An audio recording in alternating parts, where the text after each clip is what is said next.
Sunday morning തന്നെ ചേച്ചിയെ റൂമിലേക്ക് ഷിഫ്റ്റ് ചെയ്തിട്ടുണ്ടായിരുന്നു.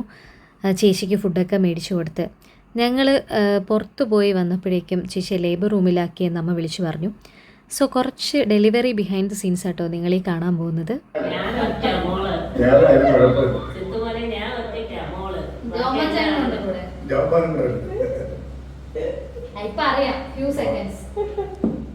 അങ്ങനെ ഞങ്ങളുടെ കാത്തിരിപ്പിനൊടുവിൽ ഫൈനലി ഷീ ഈസ് ഹിയർ.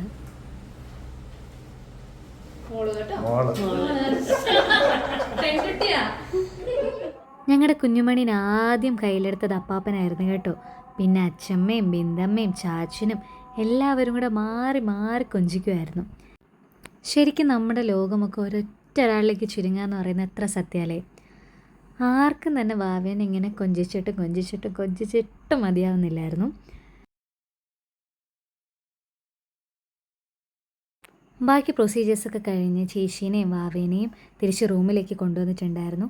വാവയുടെ അപ്പയാണെങ്കിൽ എപ്പോഴും വാവേനെ ഇങ്ങനെ വിളിച്ച് വീഡിയോ കോളിലൂടെ കണ്ടുകൊണ്ടിരിക്കുമായിരുന്നു. വാവയുടെ വല്യപ്പയും ആദിച്ചേട്ടനും എല്ലാവരും ഇത്രയും നാൾ കൊടുക്കാൻ വെച്ചിരുന്ന സ്നേഹം ഇങ്ങനെ വാവയ്ക്ക് വാരി കോരി കൊടുക്കുമായിരുന്നു കേട്ടോ.